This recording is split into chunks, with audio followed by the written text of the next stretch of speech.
Hi friends, అందరికీ నమస్కారం. Welcome to our channel. SGT ఉపాధ్యాయులుగా నియమితులైన వారికి ప్రతి నెల ఎంతవరకు జీతం అనేది వస్తుంది, వారి యొక్క బేసిక్ పే ఎంత ఉంటుంది, బేసిక్ పే మీద ఏవేవి యాడ్ అవుతాయి, నెక్స్ట్ ఏవేవి డిడక్షన్స్ ఎంతవరకు జరుగుతుంది, ప్రతి నెల డిడక్షన్స్ అన్నీ కూడా జరగగా ఎంతవరకు అనే నెట్ శాలరీ అనేది రావడం జరుగుతుంది, ప్రతి నెల ఎంత జీతం అనేది మన అకౌంట్లో పడటం జరుగుతుంది, ఇవన్నీ వివరాలు కూడా మనం మన వీడియో ద్వారా తెలుసుకుందాం. అయితే 2022 రివైజ్డ్ పిఆర్సి ప్రకారం ఎస్జిటి బేసిక్ పే అనేది 32,670 రూపాయలుగా నిర్ణయించడం జరిగింది. ఈ బేసిక్ పే మీద డిఏ, హెచ్ఆర్ఏ యాడ్ అవుతాయి. సో ఈ రెండు యాడ్ అవ్వగా గ్రాస్ శాలరీ అనేది వస్తుంది. ఈ వచ్చిన గ్రాస్ శాలరీ మీద ప్రతి నెల కూడా కొంతవరకు డిడక్షన్స్ అనేవి కూడా కొంత పర్సంటేజ్ జరగడం జరుగుతుంది. ఈ డిడక్షన్స్ అనేవి జరగగా వచ్చేది నెట్ శాలరీ. ఈ నెట్ శాలరీ అనేది ప్రతి నెల కూడా మన బ్యాంక్ అకౌంట్లో పడటం జరుగుతుంది. అయితే బేసిక్ పే మీద డిఏ మరియు హెచ్ఆర్ఏలు యాడ్ అయ్యి గ్రాస్ శాలరీగా వస్తుంది. అయితే డిఏ అనేది ఎంతవరకు ఉంటుంది, హెచ్ఆర్ఏ ఎంతవరకు ఉంటుంది చూద్దాం.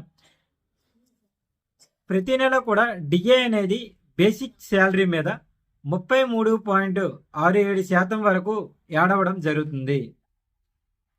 డిఏ అంటే డీర్నెస్ ఎలవెన్స్, అంటే కరువు భత్యం. ఇది సంవత్సరానికి 2 సార్లు డిఏ అనేది పర్సంటేజ్ అనేది పెంచడం జరుగుతుంది.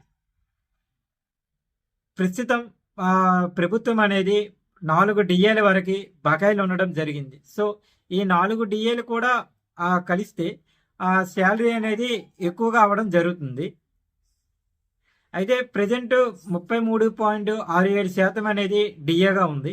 సో ఎస్జిటి బేసిక్ పే ప్రకారం తీసుకుంటే 32,670 రూపాయలు బేసిక్ పే కాబట్టి దాని మీద 33.67% డిఏ కాబట్టి దగ్గరగా 11,000 రూపాయల వరకు మనకి డిఏ అనేది యాడ్ అవుతుంది. అయితే ఈ కరువు భత్యం అనేది ఎందుకు ఇస్తారంటే, మనకి పిఆర్సి అనేది ప్రతి 2 రావడానికి టైం పడుతుంది కాబట్టి ప్రతి 2 పిఆర్సీలకు మధ్యలో ఈ బేసిక్ పే అనేది పెంచడం జరగదు. సో ఇది స్థిరంగా ఉంటుంది. సో ఈ టైంలో నిత్యావసర సరుకుల ధరలు అనేవి పెరుగుతూ ఉంటాయి.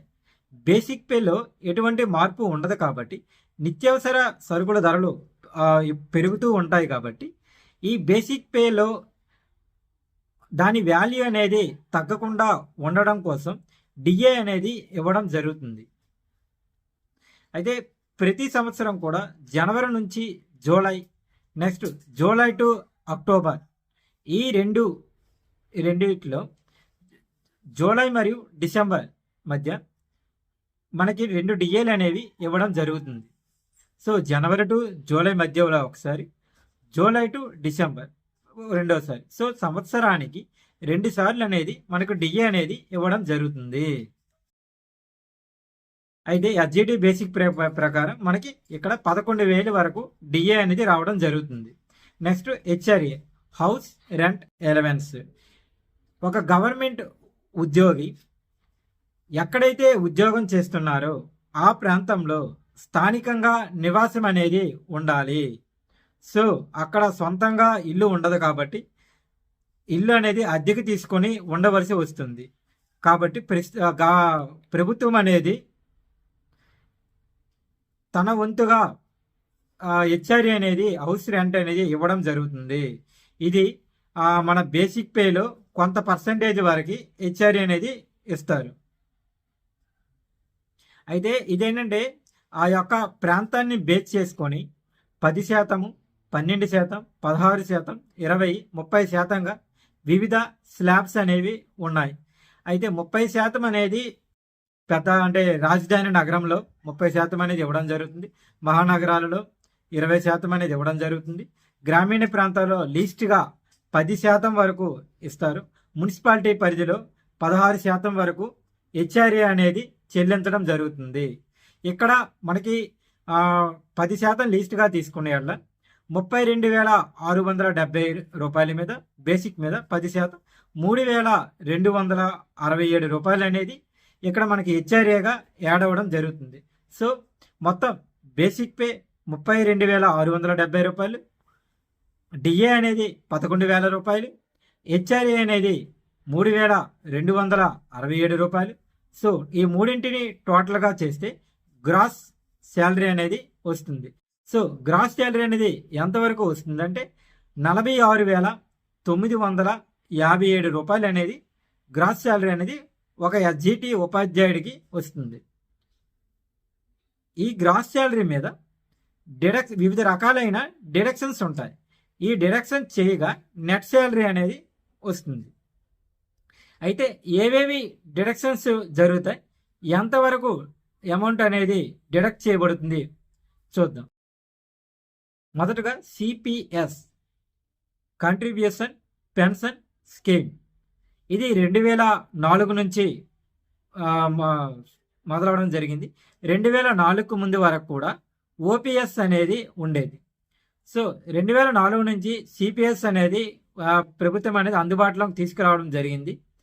సిపిఎస్ అనేది బేసిక్ పే మరియు డిఏ అంటే 32,670 రూపాయలు, 11,000 రూపాయలు ఈ మొత్తం మీద 10% వరకు సిపిఎస్ అనేది డిడక్షన్ చేయబడుతుంది. ఈ విధంగా డిడక్షన్ చేయబడిన 10%కి అదనంగా మరొక 10% వరకు ప్రభుత్వం అనేది యాడ్ చేసి మ్యూచువల్ ఫండ్స్ స్టాక్స్లో ఇన్వెస్ట్ చేయడం జరుగుతుంది. అయితే ఈ మొత్తం అమౌంట్ కూడా మనకి రిటైర్మెంట్ బెనిఫిట్గా ఉంటుంది. అంటే రిటైర్మెంట్ సమయంలో ఈ అమౌంట్ అనేది ఇవ్వడం జరుగుతుంది. నెక్స్ట్ ఏపీజీఎల్ అంటే ఇక్కడ మనకి సిపిఎస్ అనేది చూసుకుంటే దాదాపుగా 4,367 రూపాయల వరకు ఒక ఎస్జిటి ఉపాధ్యాయుడికి డిడక్షన్ చేయబడడం జరుగుతుంది. Next APGLI Andhra Pradesh government life insurance. ఇది కూడా ఎల్ఐసి మాదిరిగానే ఉంటుంది.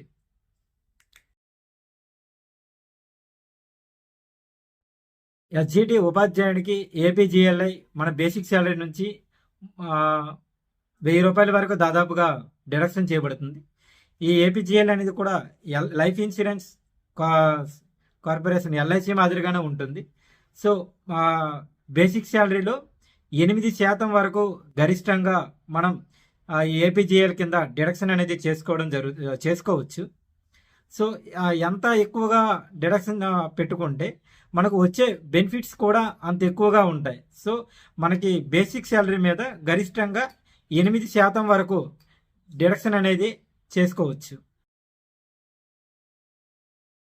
నెక్స్ట్ ఏంటంటే జిఐఎస్. ఇది కూడా గ్రూప్ ఇన్సూరెన్స్ స్కీమ్. ఇది కూడా సేమ్ అలానే ఉంటుంది.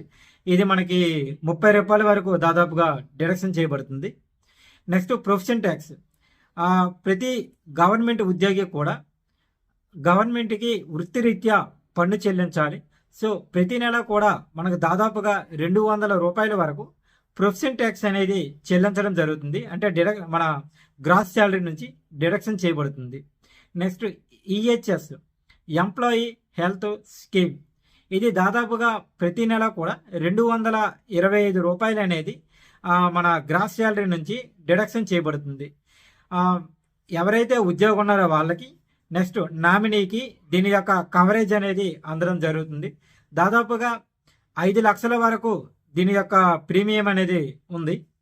సో ఏదైనా హెల్త్కి సంబంధించి ఇష్యూ జరిగేటప్పుడు దాదాపు 5 లక్షల వరకు కూడా దీని యొక్క బెనిఫిట్ అనేది మనకి అందడం జరుగుతుంది. సో టోటల్గా మనకి ఒక ఎస్జిటి ఉపాధ్యాయుడికి గ్రాస్ శాలరీ నుంచి 5,822 రూపాయలు అనేవి డిడక్షన్ చేయబడతాయి. సో మనకి ఎస్జిటి ఉపాధ్యాయుడికి చూసుకుంటే బేసిక్ శాలరీ అనేది 32,670 రూపాయలు. దాని మీద డిఏ హెచ్ఆర్ఏ కలుపుకొని మొత్తం మనకి 46,937 రూపాయలు అనేది గ్రాస్ శాలరీగా వస్తుంది. ఈ గ్రాస్ శాలరీ నుంచి 5,822 రూపాయలు అనేది డిడక్షన్ చేయగా 41,115 రూపాయలు అనేది ప్రతి నెల కూడా నెట్ శాలరీ అనేది రావడం జరుగుతుంది. ఈ 41,115 రూపాయలు అనేది మన బ్యాంక్ అకౌంట్ ద్వారా ప్రతి నెల కూడా మనకి క్రెడిట్ అవ్వడం జరుగుతుంది. ఇది మనకి ఫైనల్గా వచ్చే అమౌంట్ 41,115 రూపాయలు.